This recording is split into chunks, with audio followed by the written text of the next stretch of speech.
class of the first program of this course. So it's a bit daunting for me because I have it's a new class that I'm teaching, and also we have some of my colleagues here attending the class just to see what is going on. So I'll try to get over that by just moving along with what I'm supposed to do today. Now I know the class is sorted from 9 to 5, right? So that's pretty long. I'm not sure whether I will be going. We're not going to use the whole 8 hours. We're just going to. I think today is mostly the briefing and also maybe just a bit of the material. But hopefully we can finish before lunchtime. And I will tell you what will go on throughout the semester. Because there will be 8 hour slots again, right, throughout the semester. So this 8 hour slots might be just half the time. But we'll keep up, and some of the material will be online, but we'll try to keep the slots so that we have the interaction slots between the lecturer and the students for those slots. So as you can see, I'm also recording the lecture, and I will upload it into YouTube, or I upload it into YouTube and I'll link inside eLearning in the USM LMS Learning Management Platform for you to have access to, and then hopefully you can use it as reference and also for future classes. The first thing, are you aware of eLearning.usm online? Did anybody give any briefing on you about this? Because there are, some of you are ex-USM student, and maybe they did a degree in USM, so of course they will know about USM. But some of you are not from USM, so I'm just curious about the ones not from USM, maybe they're not aware of this eLearning.usm. So, for the benefit of these students, I will just explain about eLearning.usm online. So, the address is eLearning.usm.my. Just go to that.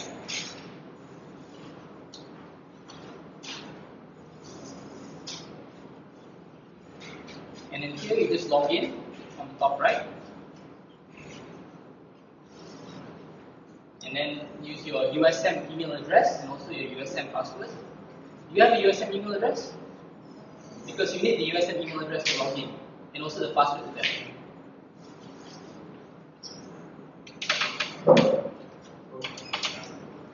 And you will see this.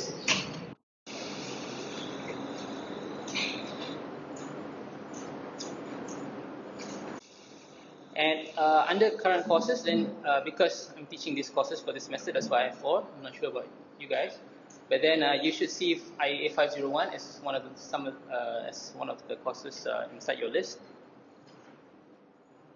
And this is what you see. So I can monitor the activity of the students in the eLearning portal. So I noticed that there's only about 9 students that have enrolled into this course. So I'm not sure about the rest. Let me just give you a look at the number of students.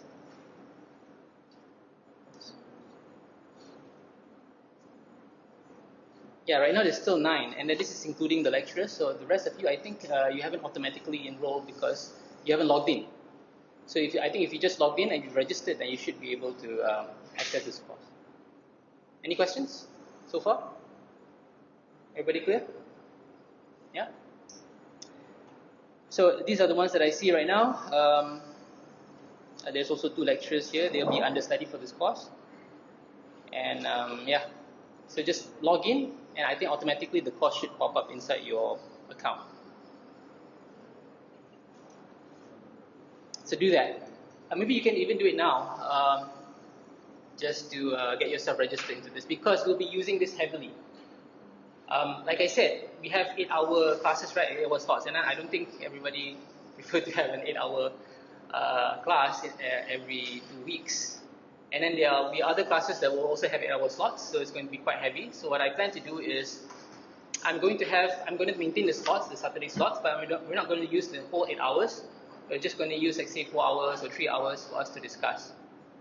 But the rest of the material will be made available to you through the eLearning portal. I will record my lectures and I'll put it there. And the lectures would be supplemented or will be supported by quizzes. The quizzes will also be online. So that for every lecture there will be a short 5 maybe 2 to 3, 5 questions for each lecture, so that you can check your level of understanding for each lecture. Alright, and let me just go through some of the features of the e-learning portal. So here's the list of participants. Badges, I'm not going to use it this time around. Grades, I tried to make the grades available to you. I mean, you can see how you are performing throughout the semester. You don't have to wait until the end only for you to know your grades. These are the topics. The introduction to the atmosphere, Earth system, and so on. I'll just go through this a bit later in the presentation. And there's a home dashboard, calendar. Okay, calendar is very important because I'll keep this up to date. But the problem with this one is that you have to go online and then you have to check in this portal for the dates, important dates. But you can actually subscribe to the calendar. You all use a smartphone, right? You have a Google account, you have a student email address. So you can subscribe to the calendar, and then the calendar should be automatically imported into your inside your mobile phone, inside your account, so that you be updated on the classes. So how you do that? Like for example here, since the first day of class, there's already maybe some of you noticed that it's already open for some of the assignments, right? You can start submitting the assignment, but right now I haven't given instructions yet. And also today's class. So how you do that is you just click on this button, export calendar. And then just choose all events, maybe recent until the next 2 months. And then you get this calendar URL, or you can export. So this is the calendar URL that you can put inside your calendar in your mobile phone for you to subscribe to the calendar. And any changes that I make to this calendar, then you will see it inside your mobile phone or inside your account. So do that. And that's how you are aware whether a class is on or not on, or at what slot, or if it has been changed. So it's very important for you to do this, so you'll be up to date. Because most of you are working, right? Maybe some of you are working at least, right? So you must be sure on when the classes will be, and whether the class is cancelled or not. So this is a way for you to know, be aware of whether the classes are on. Any questions? Let's take a look at I think the grades, I shouldn't show this because this is my account, but then the grades is where you will see how you perform for each assignment or each assessment that I give. Anything else? Alright, let's go through the components of the e-learning portal. Of course, there's the general there, and then course synopsis. The learning outcomes, I will go through this in detail later on. My contact information, there's also my handphone number, and you can use this to WhatsApp me if you have any questions. Can I ask a favor? Maybe some of you can create a group, a WhatsApp group. You can add me into that group, and then we can communicate through there. Also, this is my personal website address, and also my research website. I will talk a bit about this in some of the classes later. Announcements will be made in the forum. Did you receive any email?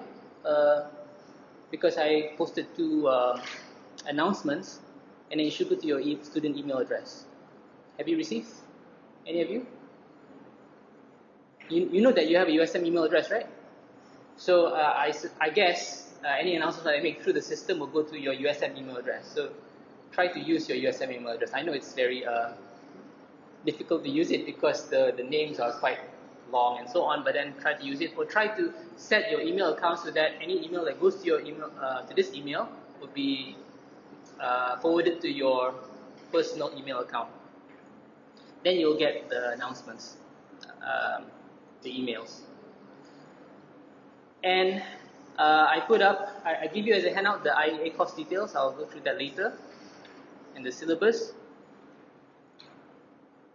And the topics is separated into sections. Here we have the introduction to the atmosphere. Hopefully I can go through this today. And I also put up this book.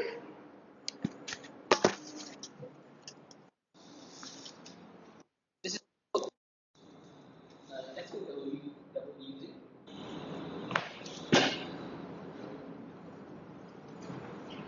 So I put each relevant chapter into each topic. There you see Wallace, Atmospheric Science, Chapter 1, Intro and Overview. And in here, I'll talk a bit about this later, the reading assignment. I'll start to assign you the reading assignment today. And also the template for you to prepare the term paper. And how do you, just a guide on how you can go through the assignment. And the template on how you can prepare the presentation. This is the assignment, and I will go through this in detail later. So the next topic here, Earth System, and I put in Chapter 2 here. And also Chapter 3, and then up to there. And I'll continue to put chapters into the other topics as the semester goes on. So always go into this e-learning board. I'll be using it a lot. Okay. So this is central to the course. And by using this way, we can minimize the time.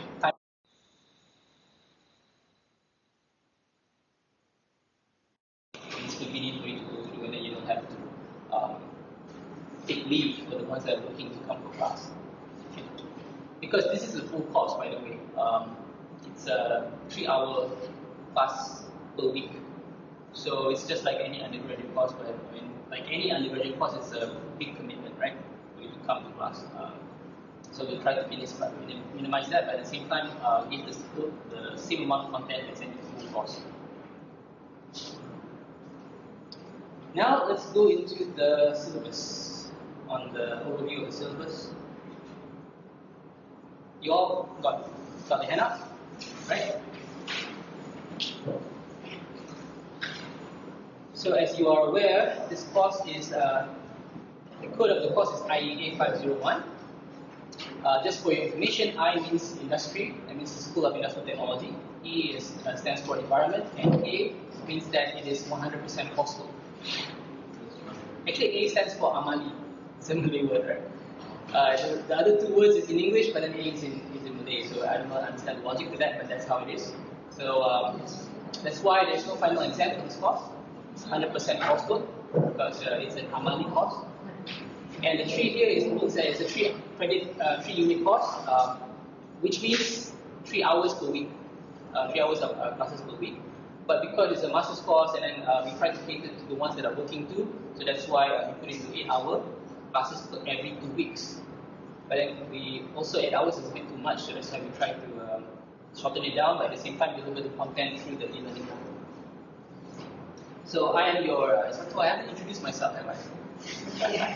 I straight away went to teaching, to giving the briefing. So my name is Yusri, Yusup, and I'll be teaching this first semester for the academic session 2018-2019.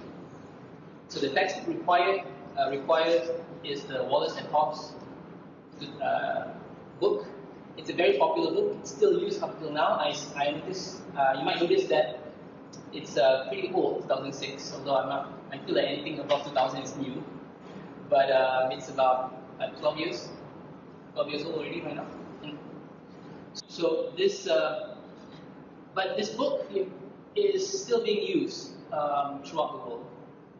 And the information that's inside is fundamental information that does not change with time. You still need to know the fundamentals. So we can still use it even though it's 12 years old.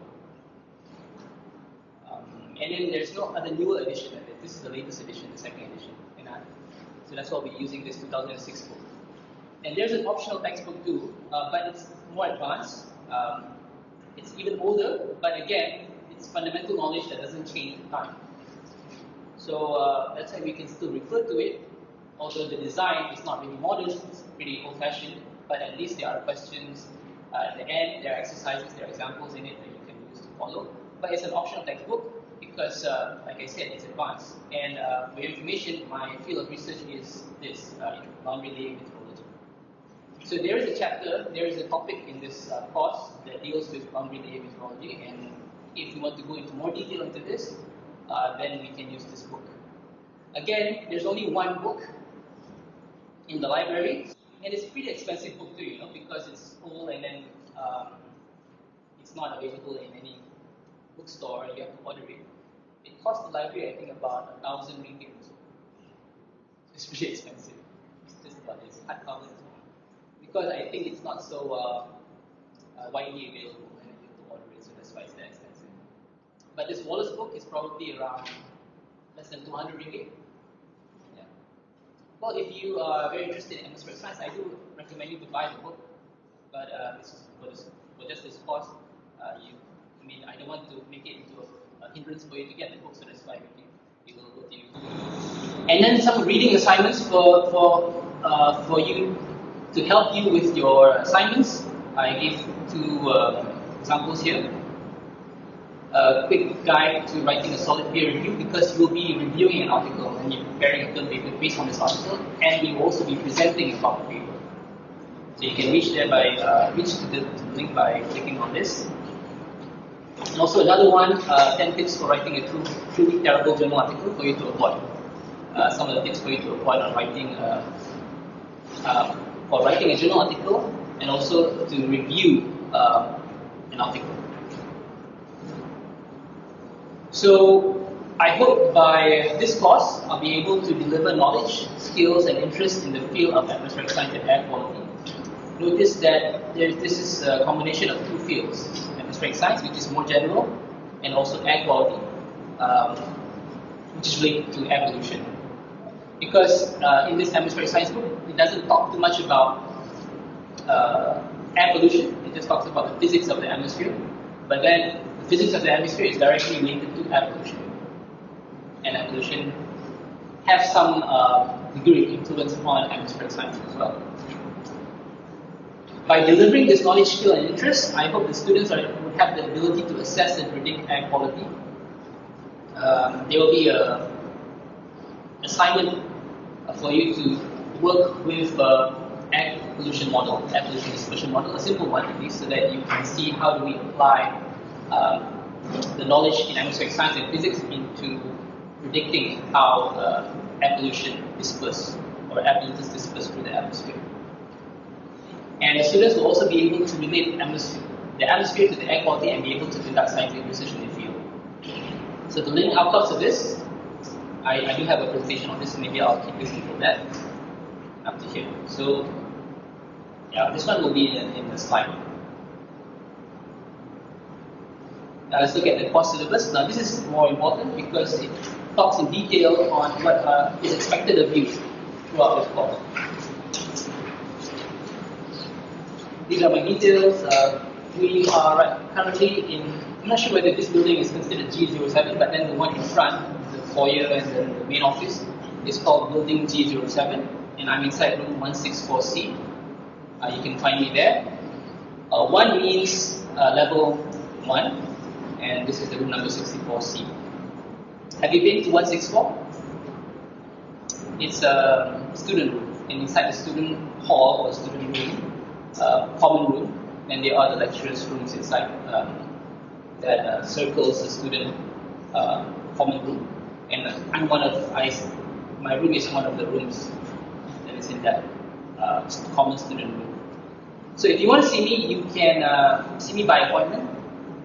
This is my email address, and also my office number, and you got my cell phone number just now. You can contact me to see me if you have any questions about the course or the assignment. And there will be no teaching assistant for this course. Of course, the course goal is this. We talked about that just now, the reading material. The course website is this.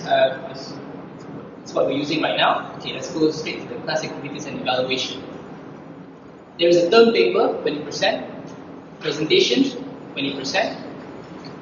Discussion, 20%. Project, 40%. So as you can see, there's no final exam. If you add them all up, it's 100%. So that's why it's given this A code, Amadi code. It means that it's 100% coursework. So let's go through this in detail. Each assignment, each activity. So for the term paper, which is 20%, the topic in the form of a scientific paper will be assigned to you, and that's what I hope to do before lunch today. It's already in e-learning portal. And what you need to do is to conduct an in-depth literature review on the topic and a mini research project using data analysis or modeling results. So you can choose either one, and then you can come and see me if you want more information about this, because each of you will have a different paper to work with. So that's why it requires some personalized attention needs to be given to you to talk about each project, each term paper.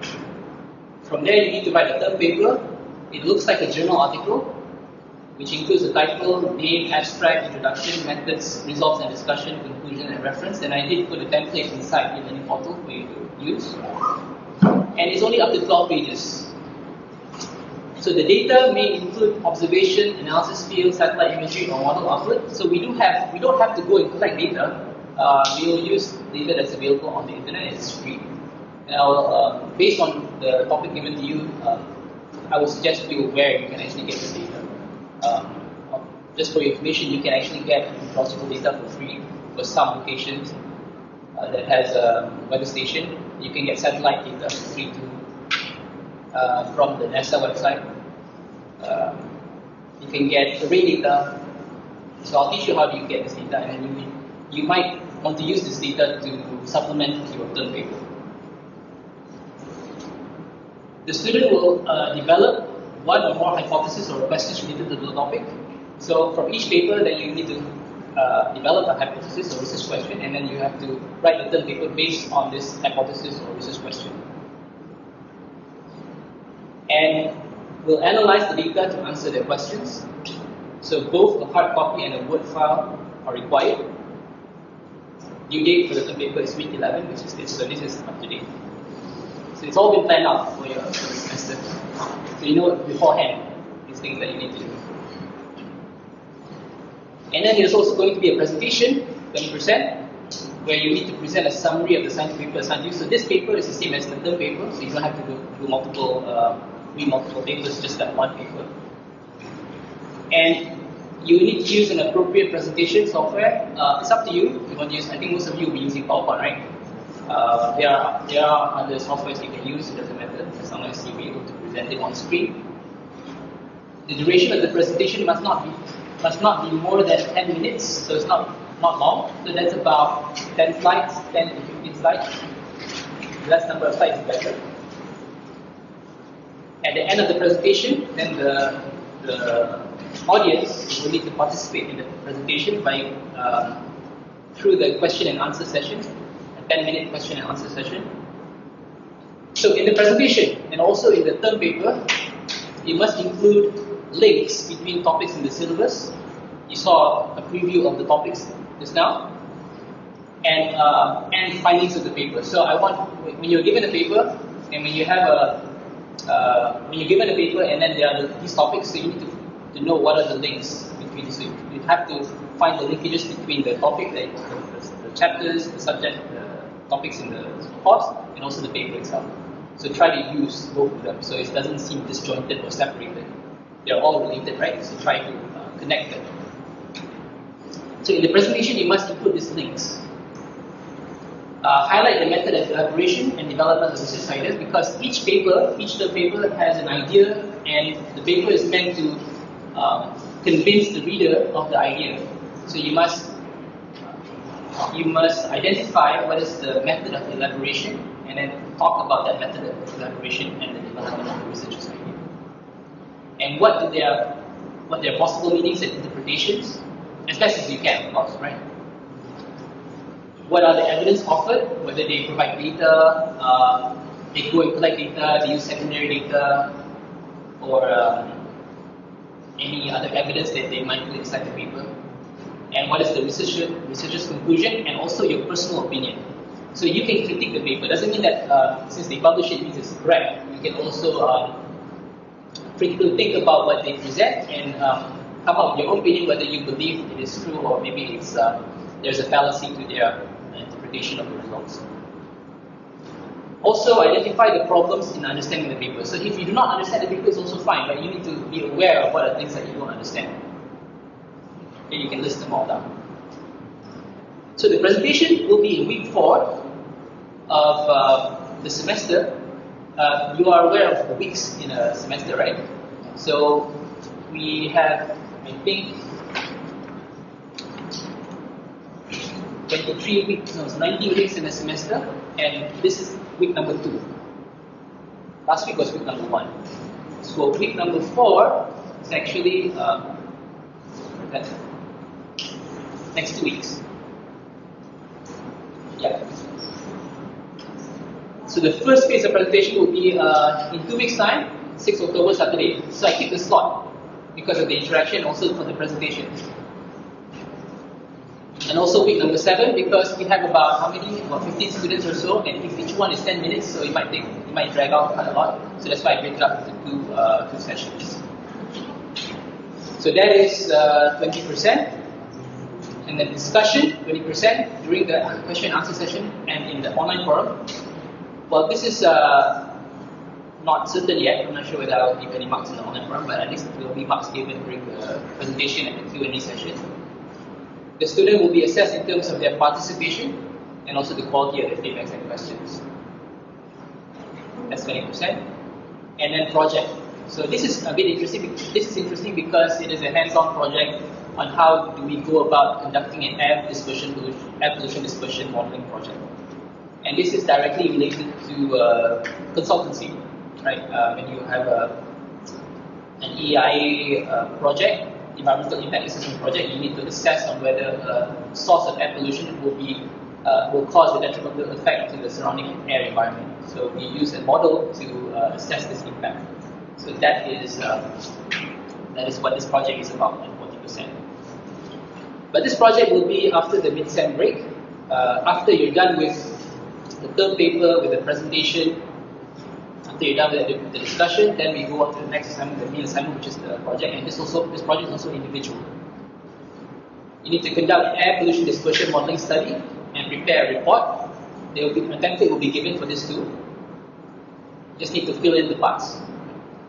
That includes the introduction, methodology, results of the study, and also references. The report should not be more than 15 pages. As you can see, you don't have to write very long. I will tell you how do we obtain topographical data, how do we get meteorological data, and some of this you might already be familiar with at this point because you've already done the third paper. Maybe you already collected some data. But this data was all online, so you don't have to do any field work. It's just all desktop study. And emission data is important to quantify the source. So if emission data is not available, then we can choose emission factor, emission rate, and apply the model, but we need to justify that. Each student will receive a unique case, means that it will be a certain location, maybe a certain fictional or imaginary factory or industry to conduct this air dispersion modeling study. So here, this unique case study will be given in week 11, 24 November, on Saturday. And the final report will need to be submitted in week 14, 15 December 2018, Saturday. So this is the evaluation, 20%, 20%, so on, to 100%. There is a quiz, but those quiz you don't have to worry so much. It's multiple choice, calculation-based question, and it's going to be online. Like I said, from 2 to 5 questions, just to make sure that you understand the video that I provide online. So that will be somewhere within this within this list of assessment, list of assignments given to you. So attendance, the students are required to attend all classes, but it's not going to be 8 hours, like I said. Maybe just a few hours for us to have the presentation, the discussion, maybe some question and answers, for you to talk with me and to help you with your assignment, or maybe even to discuss among yourselves. So the schedule, it's all laid out here. The dates are accurate. The first week, we didn't have any class. Second week, today, so this is what I'm doing right now, briefing. And then I'll talk a bit about, I have prepared a slide, so I'm going to go through that today. It's just going to be, I think, about 2 hours, less than 2 hours after that. And then I'm also going to assign you the paper at the end of this today. And then the fourth week will be these topics, but I'll deliver this to you online, and also the quiz. And notice in October 6th, in this slot, there will be the student presentation, 3 hours, and also the peer review presentation. Now this one means that you'll be presenting, and then I'm not the only person that will be evaluating you. Your peers will also be evaluating you, and there will be 3 of you that needs to give critical feedback. So that's where you can give the quality of the presentation, quality of the feedback, and the participation. Remember, under discussion. In terms of participation and the quality of the feedbacks and questions. So that's what I mean by theory presentation. So there'll be 4 assessors to each presentation. I'll be one of them, and then 3 of them will be from your friends. And they'll be set in random. October 27, again, the second phase, student presentation, year review, and submit the term paper, and also peer review of the term paper. And then the mid-semester break.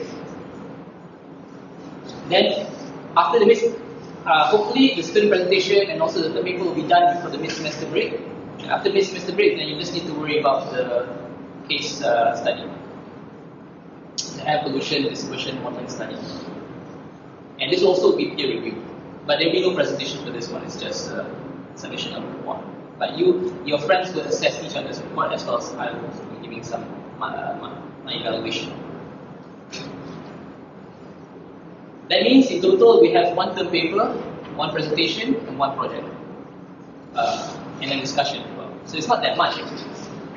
Just 3 assignments and quizzes throughout. But then those quizzes are easy. Don't worry about it. Sometimes it's 2 false, sometimes multiple choice A, B, C, D. Now I'll just go through this very quickly. I'm going to read it out. Reasonable accommodation statement. I am committed to aiding you to be successful in this course. Reasonable accommodations are available to students with documented disability, but I don't think there's any. Is anybody here with disability? I don't think so, right? But if you have a disability, then please inform me so I can try to help you. If you have a disability and may need accommodations to fully participate in this class, please inform me in advance. I'll try to accommodate as much as I can. Now, this is very important: academic integrity. All members of the university community share responsibility for maintaining and promoting the principles of truth and academic honesty. The university has a policy definition defining academic dishonesty and the procedures to follow if dishonesty occurs. This information can be found at this website. Cheating or plagiarism in any form will not be tolerated. Cheating includes, but is not limited to, copying work, allowing your work to be copied. Plagiarism includes, but is not limited to, copying material from the internet, copying solutions from the solution manual or a friend, and resubmitting previously graded homework, and so on. I think you can disclose this, but it's pretty important. And there's a way we can actually submit the report to Turnitin. Have you heard of Turnitin? It's a plagiarism software to see whether a part is actually copied from another internet source. So we can assess how much of it is actually being cut and pasted into the project. Don't worry so much about the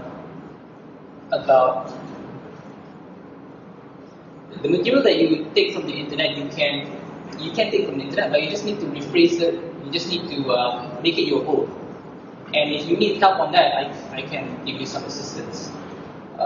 Just as long as the idea comes from you, it's fine. But you can get the information from the online sources to help support your idea. But if you need any help at any time, I can teach you how to do that. You need more training on that. Because, again,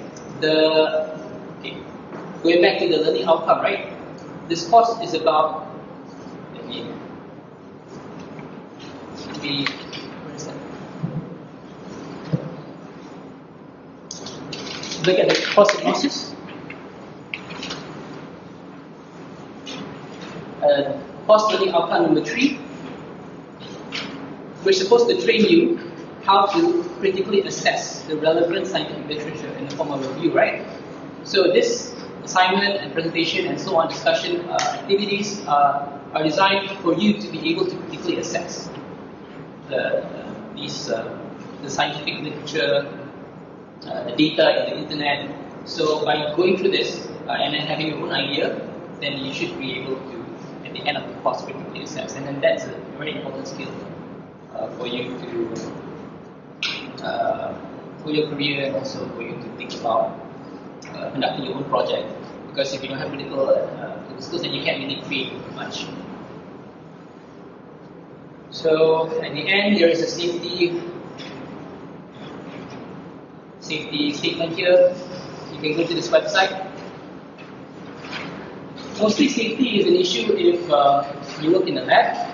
So for every course there is a safety statement, and then for more information on the safety procedures of the university, you can go to this website, ukkp.usn.my.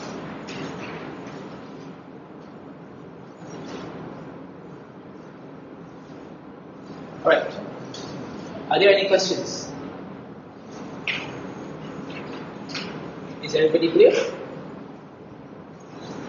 I'm sure you have some questions about the assignment or the activities, right? You know? Yes? Okay, so if everything is clear, then we'll move on.